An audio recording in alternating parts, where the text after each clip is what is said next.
Why does former Obama Border Patrol Chief Mark Morgan see the crisis at the southwest border as the worst in American history? And how are cartels and coyotes adapting their strategies to exploit weaknesses in current border security? What could Congress do to reduce the crisis? And why is it not taking the steps to do that? This is American Thought Leaders, and I'm Jan Jekielek.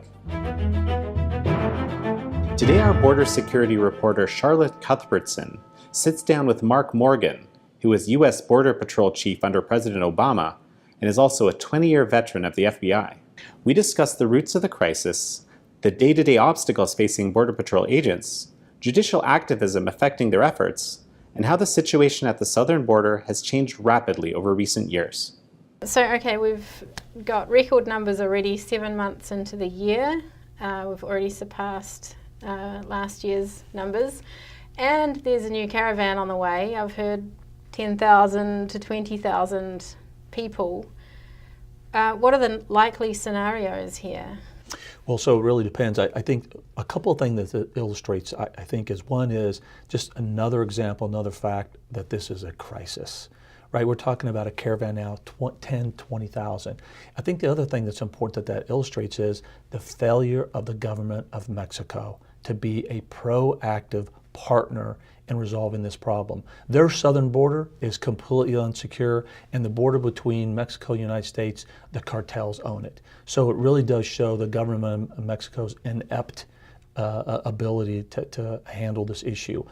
But now, with the president making the threats that he's making to close down the border, now we see the government of Mexico finally starting to step up. And right now, you're seeing reports that caravan of 20,000 or so is being broken up.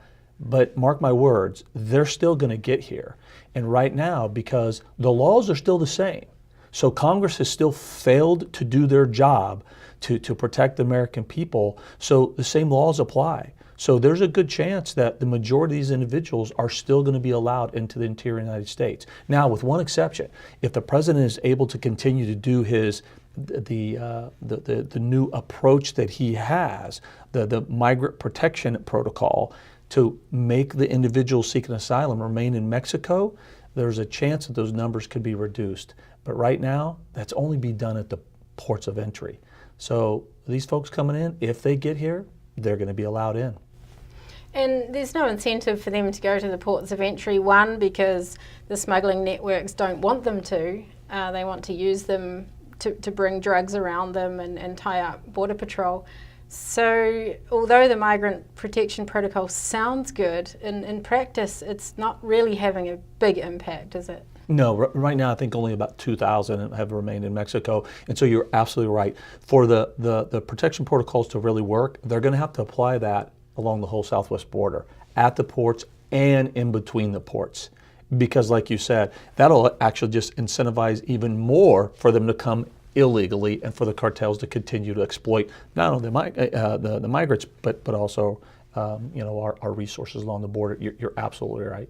So I heard a statistic by Rio Grande Valley, Texas Border Patrol Chief Karish a couple of weeks ago in a hearing. He said in 2014, of all of the men that Border Patrol apprehended, less than 1% had brought a child with them.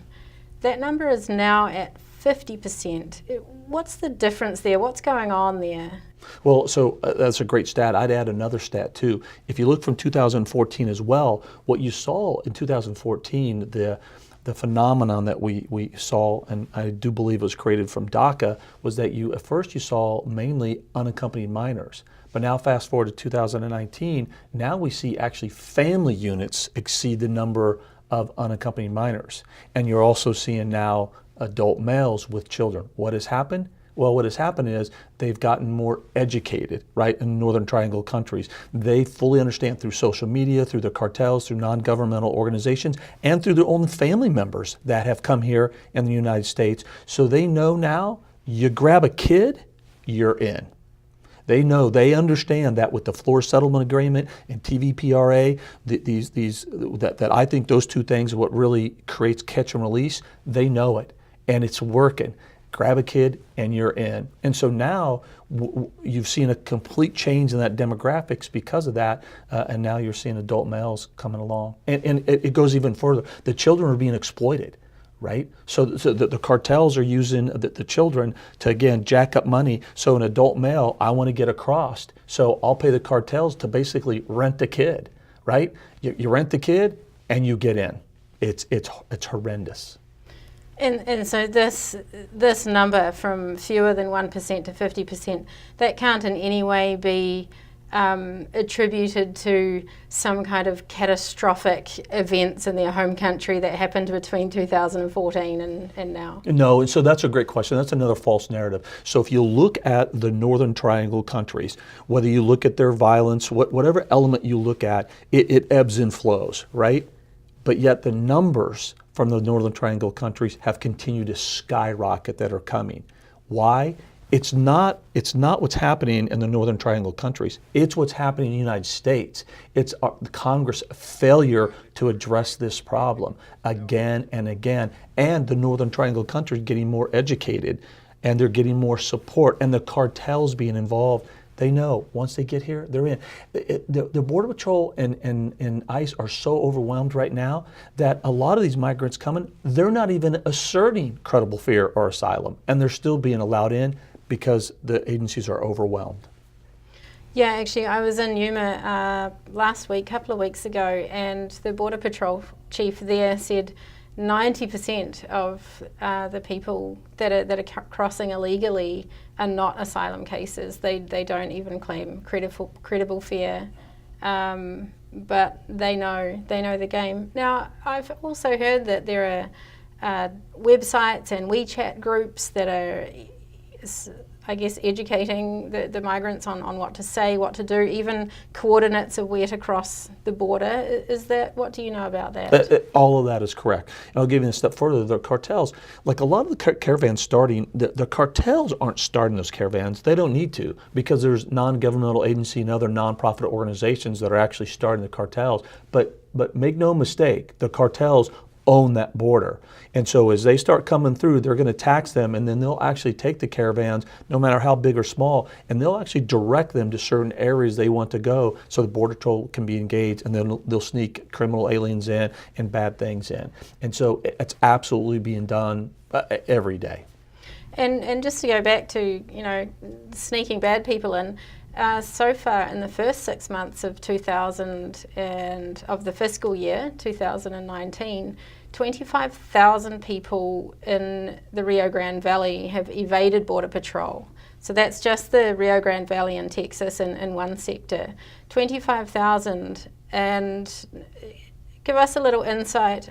Who are they? Where are they going? What are they doing here? So I'm glad you asked that, and that's because we focus so much on the humanitarian crisis. Those families, unaccompanied minors, come from the Northern Triangle. We've forgotten about the other part of this national emergency, the national threat that we face because of the southwest border. So although 65% are family units, unaccompanied minors, that still leaves 35% of people coming across that they're not all good, and this is the false narrative. And to be able to really have a discussion, we have to be intellectually honest.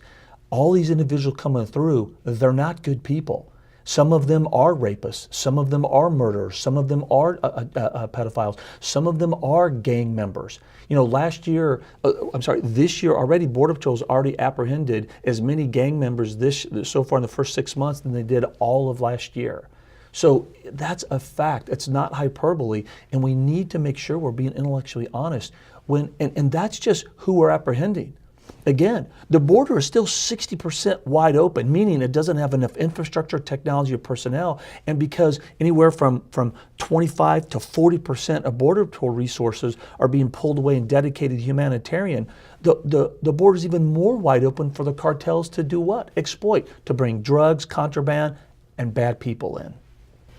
The Yuma Border Patrol chief, actually, he said he's got 50 to 60% of his manpower in this humanitarian effort not controlling the border, and all 3 of his highway checkpoints are closed right now. And those checkpoints last year they seized, I think it was 1,800 pounds of methamphetamine. He's talking about how that's now just flowing straight into America everywhere.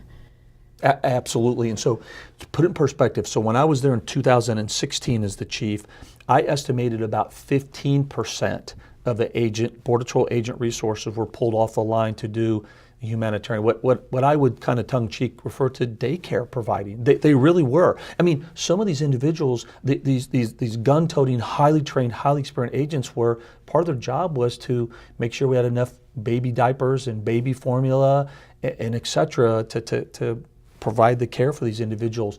And that was a complete crisis, from my opinion, that I had 15% resources.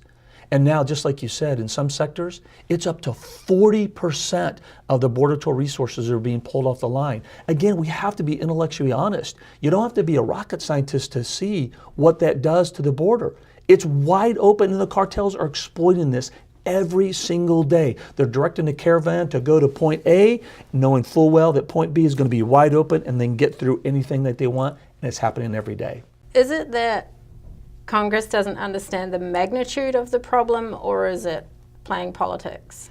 So this is a tough question for me to answer because I'm not a political guy. I'm a law enforcement guy. So I've been really trying hard to just look at this from facts and historical data and not put myself in the political arena. But after serving this country for 30 years and knowing this border, both from an FBI perspective and a Border Patrol perspective, you can only draw one conclusion because the facts are there. What we need to do is very clear. Congress needs to fix the Florida Settlement Agreement, TVPRA, catch and release ends. This problem, 85%, Congress could fix in 15 minutes by doing those two things, and they know that.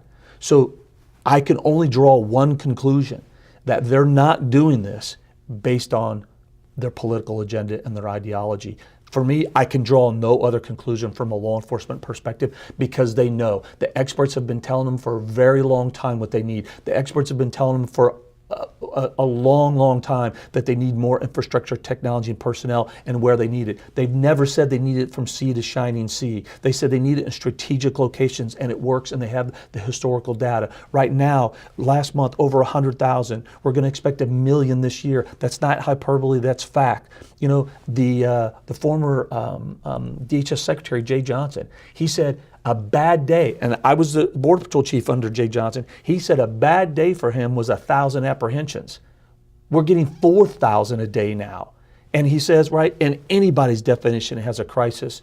So Congress, they absolutely know the facts, and they know this is a crisis, and they know it's getting worse, yet they're doing nothing. For me, I can only draw one conclusion. But why would they, what is the reason they want this to continue? What is the real reason anyone in American politics would want the border to be open? So, look, I don't want to get into the minds of the politicians. I really don't. All I want to make sure as American people know is that this is absolutely a crisis. And that it's not just for the border cities or the border towns. Every city in this country is a border city. These individuals coming across are entering every major metropolitan city in this country. And there's a taxpayer burden that goes along with that. But we have to remember, a lot of times, again, we get sidetracked with the individuals coming over here either legally or those that are claiming asylum. We forget to talk about the ones that are entering illegally that are bad people. There are. What about the thousands and thousands of angel families, the thousands and thousands of American citizens that have been killed by illegal aliens that had ICE detainers, multiple ICE detainers, that should not have been here? Those are lives that could have been prevented. So when we're talking about this, people have to realize everybody coming in here is not good, but our system is so overwhelmed, our laws are so broke, we don't know who's coming in. It has to be fixed.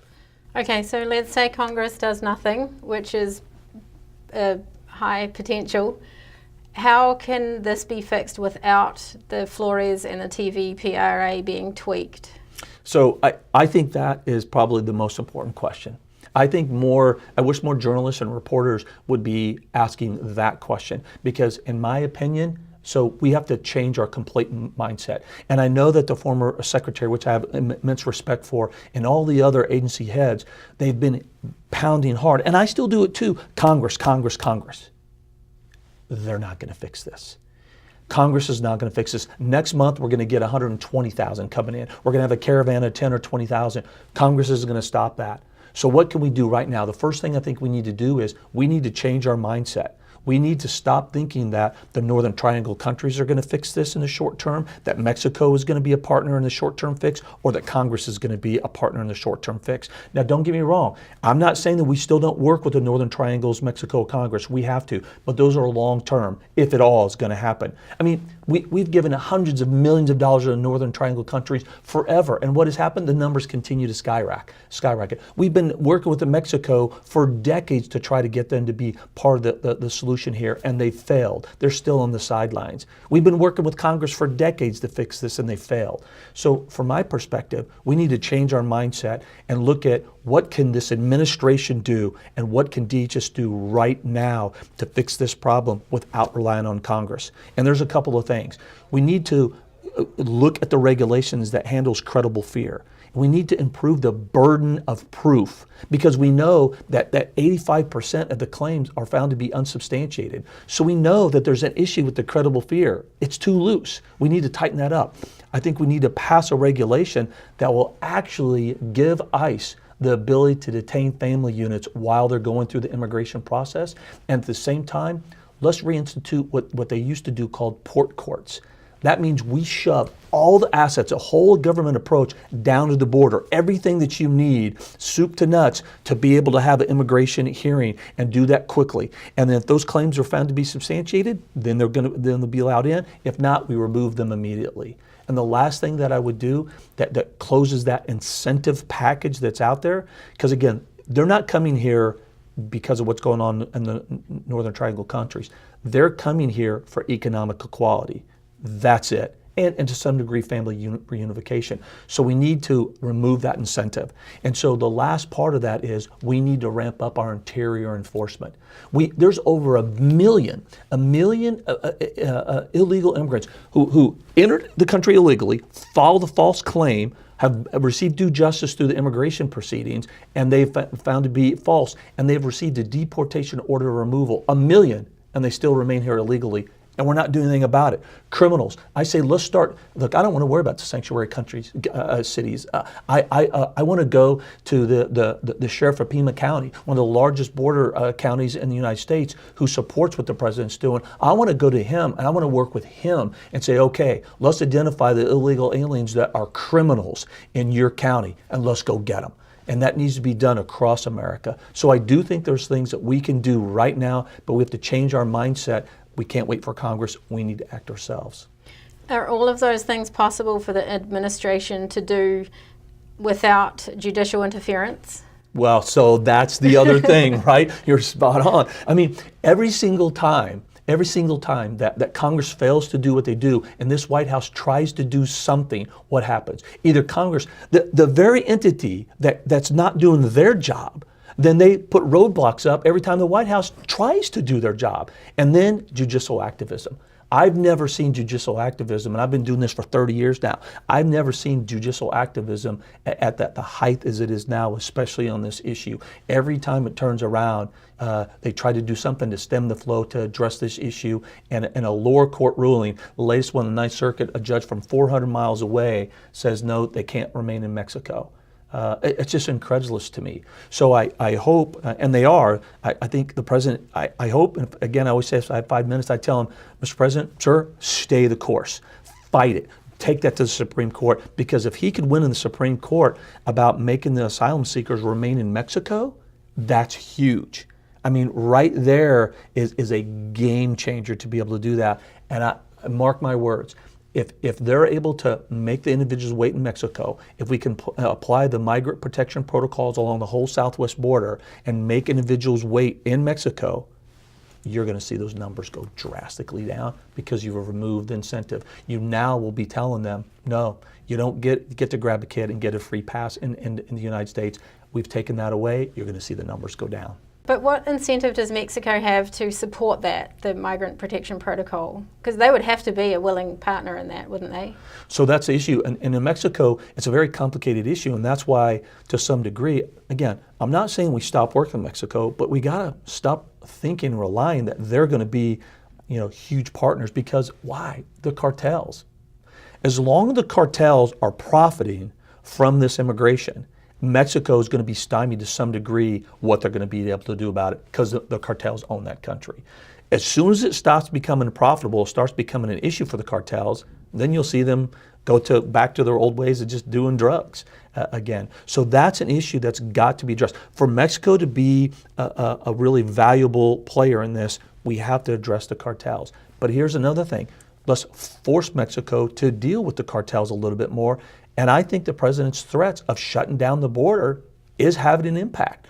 They're going to, yes, we'll take a hit too short term, but Mexico will take a much larger hit if we shut down the border than we will. And I think that threat is having an impact on Mexico. Why is it different now? The numbers aren't as large, but it's more of a crisis. Why is that the case? So that's another great question, and that's another one of those of multiple false narratives that I've been trying to address. So back in the 90s and early 2000s, I think we reached a height of about 1.5 million.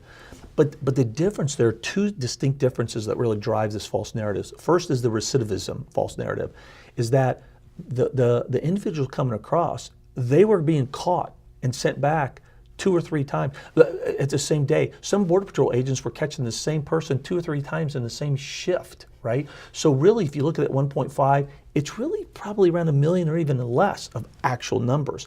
The second part of that false narrative is that people don't tell the American people about is that 99% of them were Mexican adults, of which we were catching, and within a couple hours, through expedited removal, we were removing 90% of them. So think about it, about 1 million, but we were removing 90%. Now this year, we're anticipating 1 million, but 65% of them are family units, unaccompanied minors, and because of our broken laws, they get to come in, which means 650 to 700,000 this year are going to be allowed into the interior United States. So that's why it's no comparison from back in the 90s to now. And that's why I've been actually saying the crisis that we're facing right now is the worst in our history along the southwest border because of that.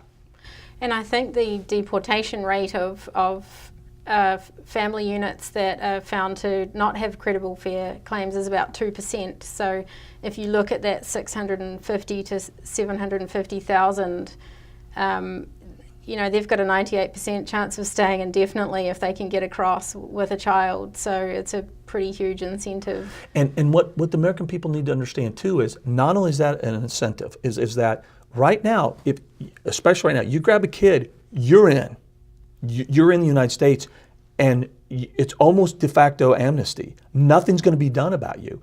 And because what the American people should realize, of that 650,000 that we're going to let in, 85% of that, their claims are going to be found to be false, and they're going to be given an order of deportation, of which they're not going to comply with it. And so each year, each month, we're adding tens of thousands of people that now have been ordered removed and are here illegally, and we're not doing anything about it, and the taxpayers are footing the bill. And then I guess looking at it from a humanitarian perspective, if you think that only, say, 10% of those are, at the end of the day, granted asylum, humanitarian-wise, America is now so bogged down with that other 90% that they can't address the really true humanitarian asylum cases that are out there that really do need help, that is a true asylum case. So I was just having that discussion with somebody the other day, and that's another issue that I see journalists and reporters not really talking about, right? There is a fairness issue to those that have legitimate asylum claims. They're getting lost in the quagmire of the 90% that are filing false claims, and they know it. So when I say to establish those port courts, establish a whole government approach, try to expedite that and get this done in an expeditious manner, if you have true asylum claims, that's what you're going to want.